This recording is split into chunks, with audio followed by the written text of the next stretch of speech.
जय माँ इंद्राक्षी, जय अम्बे। इंद्राक्षी धाम में दर्शकों आप सभी का हम हार्दिक स्वागत करते हैं। आज के दिन जिन जातकों का जन्म दिवस है, मैरिज एनिवर्सरी है, उन सभी को हमारी तरफ से बहुत बहुत शुभकामनाएं। आज हम सरस्वती माता के 12 नामों के बारे में आपको उसका महत्व बताने वाले हैं। और ये 12 नाम सरस्वती माता के बहुत ही काम के हैं। बच्चों की विद्या के लिए, मेधावी योग के लिए, वाक चातुरी के लिए, आपके बहुत अच्छे वक्तव्य के लिए, और ख़ास तौर से जो व्यक्ति भूल जाते हैं, याद नहीं रहता, या जिन्हें ये लगता है कि हमारी 4 लोगों में बात नहीं सुनी जाती, उनके लिए भी भगवती के 12 नामों का महत्व अत्यधिक महत्वपूर्ण होता है। आइए पहले आज का हम पंचांग देखें। 23 जून सन 2024, दिन रविवार, संवत 2081, आषाढ़ मास, कृष्ण पक्ष, तिथि आज द्वितीया है, नक्षत्र पूर्वाषाढ़ा, राहु काल 4:30 से 6, दिशा सूर्य पश्चिम दिशा। कई बार आपकी कुंडली में कुछ ऐसे योग होते हैं जो पंचम भाव के ऊपर असर डालते हैं। जन्म पत्रिका का पंचम भाव आपकी बुद्धि और विद्या का सूचक होता है। कुंडली में पंचम भाव कहाँ होता है आपको थोड़ा सा बता दें, ताकि आप अपने बच्चों की कुंडली में या अपनी कुंडली में थोड़ा देख सकते हैं। ये आप ध्यान से देखें, जहाँ पर ये एरो है, ये पंचम भाव है। यहाँ संख्या कुछ भी लिखी हो, फिर सुने मेरी बात, यहाँ संख्या कुछ भी लिखी हो। एग्जाम्पल के तौर पे यहाँ संख्या 2 हो, यहाँ संख्या 3 हो, यहाँ संख्या 1 हो, यहाँ संख्या 12 हो, कुछ भी यहाँ संख्या लिखी हो, उससे मतलब नहीं है। ये पंचम भाव है, पंचम भाव ही रहेगा। अब जो संख्या लिखी होती है, उस ग्रह का, उस संख्या का जो स्वामी है, यानी कि संख्या से मतलब है राशि, उस राशि का जो स्वामी है, यदि वो आपकी जन्म पत्रिका में या बच्चे की जन्म पत्रिका में कमजोर है, तो भी पंचम भाव कमजोर होगा। कुटिल ग्रहों की दृष्टि पंचम भाव पर पड़ रही हो तो भी पंचम भाव वीक जाएगा। आपकी जन्म पत्रिका के पंचम भाव में ग्रह ही अच्छे न बैठे हों तो भी पंचम भाव वीक होगा।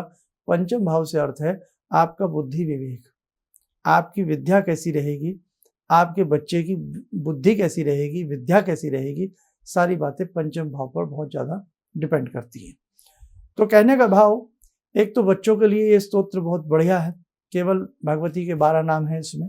जैसे भगवती जगदम्बा के कितने नाम हैं? 32 नाम है। जैसे दुर्गा, दुर्गाति शमनी, है ना, पढ़े होंगे आपने। ऐसे ही भगवती सरस्वती के ये केवल 12 नाम होते हैं। इन 12 नामों को जो भी साधक सुबह के समय जपे, तो आप माने न माने, आपकी बुद्धि तीक्ष्ण होगी, आपके बच्चे की बुद्धि तीक्ष्ण होगी। जो बच्चे जमा, जोड़, माइनस, प्लस में कमज़ोर हैं, मैथ्स में कमज़ोर हैं, फिजिक्स या केमिस्ट्री में कमज़ोर हैं, कहने का भाव एजुकेशन में उनका मन नहीं है, कमज़ोर हैं, फिसड्डी है, उनके लिए भी बहुत अच्छा रहेगा।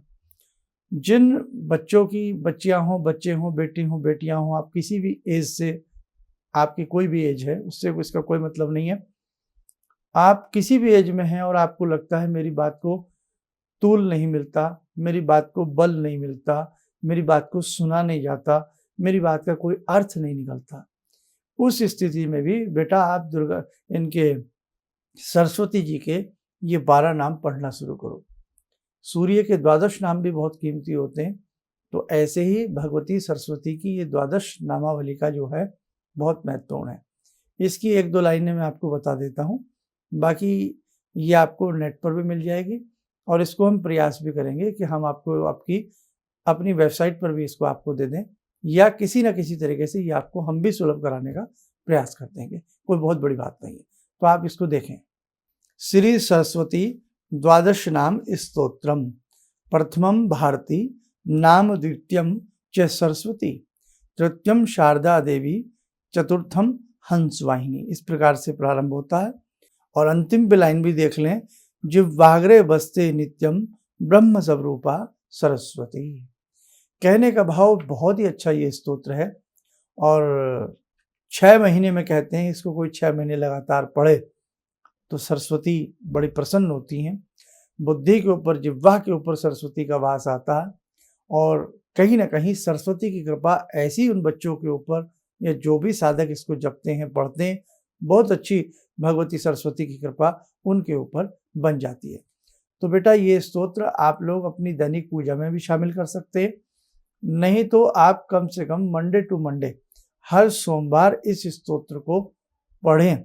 और आपके जो बच्चे हैं, बहुत आसान है, बहुत ज़्यादा जटिल या क्लिष्ट इसकी संस्कृत नहीं है, नहीं तो केवल अलग अलग लिखे हुए भी भगवती के, सरस्वती के ये 12 नाम है, अलग अलग लिखे हुए, जैसे भारती है ना, आपने देखा ही, तो वो 12 नाम भी बच्चों को पढ़वाए जा सकते हैं सरस्वती भगवती का ध्यान करके। तो आप ये करिए, इससे आपकी विद्या में, बुद्धि में 4 चांद लगेंगे। आपको कहीं ना कहीं जब 4 व्यक्तियों में आप बैठेंगे, आप सम्मान के पात्र बनेंगे और लगेगा हाँ कोई हस्ती, कोई व्यक्तित्व यहाँ पर बैठा हुआ है। आपकी बातों में दम आएगा, आपकी बोल भाषा में निखार आएगा, मृदुलता आएगी, आपके शब्दों में बहुत सुंदरता आएगी। तो इस स्तोत्र को पढ़ने के अनेकों लाभ हैं। और बहुत लोग तो उसको त्रिसंध्या भी पढ़ते हैं, सुबह पढ़ते हैं, दोपहर पढ़ते हैं, शाम को पढ़ते हैं, लेकिन केवल आप सुबह भी पढ़ते रहिएगा तो अच्छा आपको लाभ मिलेगा। आइए, समय हो चला है आज की ध्यान साधना का। जुड़ते हैं जगत जननी मंगल करणी भगवती सरस्वती स्वरूपा माँ जगदम्बा से।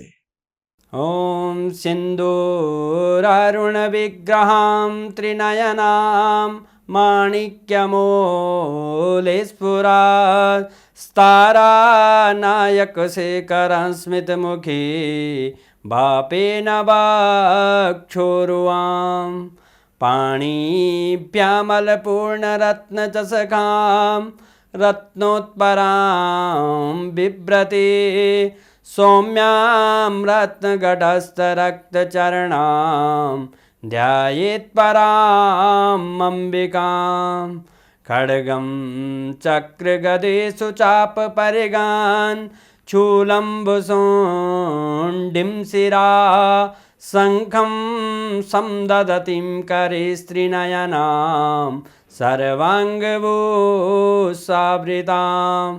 नीलासमद्युतिमास्य पाददशकां सेवे महाकालिकां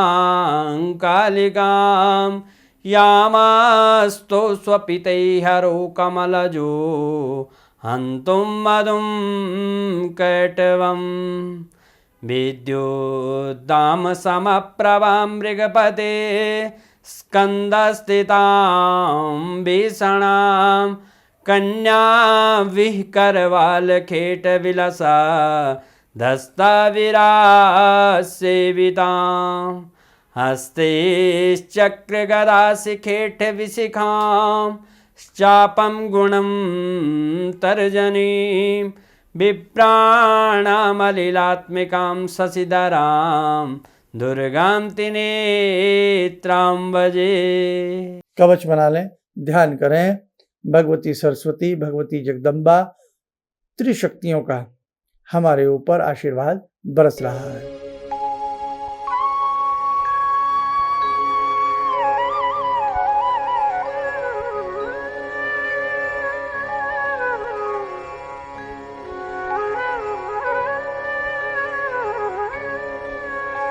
ओम बोलते हुए नेत्र खोलें, सामान्य हो जाए। देखो साधकों, ऐसे बहुत ही सारे दुर्लभ स्तोत्र हैं और इतने अच्छे अच्छे स्तोत्र हैं। स्तोत्र को पढ़ने से बहुत शीघ्र लाभ की प्राप्ति होती है, लेकिन ध्यान रखें, स्तोत्र कभी भी मन ही मन ना पढ़ें, इनको बोल करके आप पढ़ा करें। जैसे हम कोई चीज़ पढ़ रहे हो, जैसे मैंने पढ़ा, चाहे भले आवाज़ तेज ना हो, हल्की आवाज़ में, लेकिन स्तोत्र हो, कवच आदि हो, इन्हें बोल बोल करके पढ़ा जाए ताकि पास बैठा व्यक्ति उनको, आपकी आवाज़ को सुन सके। ठीक है, मन ही मन इनको ना पढ़ा करें। आप सब स्वस्थ रहें, सुखी रहें, विद्यावान बने, यशवान बने। इन्हीं शुभकामनाओं के साथ हम अपनी वाणी को विराम देते हैं। जय जय अम्बे। अब मेरा बेटा है जो चार्टर्ड अकाउंटेंट है अभी, तो वो क्या था, मेरी कोई बात नहीं मानता था। सालों तक मेरा उसका झगड़ा चलता रहा और मेरे जो जानकार लोग थे उनसे मैं कहता था भाई मैं इससे हार जाता हूँ, क्योंकि मैं इसे कहता हूँ सुबह जल्दी उठा कर, ये कभी उठता नहीं। क्या हुआ कि मैं आपसे मिला आकर, कुछ आपने उसके लिए भी उपाय बताए, जो सारे उपाय मैं ही कर रहा हूँ। और आपको सुनकर बड़ी हैरानी होगी इस बात की कि जिस बच्चे को मैं कभी पूजा के लिए कहता था कि हनुमान चालीसा करो, तुम ये करो, वो करो, वो कुछ नहीं करता था। आज मैं बड़ा हैरान हूँ कि सोमवार के दिन वो उठता है, खुद ही जो है वो मेरे घर में बेल का पेड़ भी लगा है, बेल के पत्ते तोड़ता है और उनके 11 सेट बनाता है। कहाँ से उसने लिया मुझे पता नहीं। और भगवान शंकर पर जाकर जल चढ़ाता है, उन पर राम राम लिखता है और ये सब जो मैं ये समझ पाया हूँ कि जो मैं 2 महीने से आपका ये जो कर रहा हूँ मंत्र का जो है, तो मेरे ख्याल में इससे बड़ी उपलब्धि तो और कोई हो नहीं सकती। धन्यवाद। किसी भी समस्या के समाधान के लिए मिले प्रसिद्ध हस्तरेखा एवं वास्तु विशेषज्ञ प्रोफेसर धर्मेंद्र शर्मा जी से। नोट: शिविर में भाग लेने हेतु एवं व्यक्तिगत रूप से मिलने के लिए कॉल करने का समय सुबह 10 बजे से शाम 6 बजे तक। हमारे विभिन्न ज्ञानवर्धक कार्यक्रम देखने के लिए आप हमें अभी सब्सक्राइब करें, बेल आइकन को प्रेस करें ताकि आप देख सकें हमारा कार्यक्रम सबसे पहले। और अधिक जानकारी के लिए फेसबुक पेज को लाइक करना न भूलें।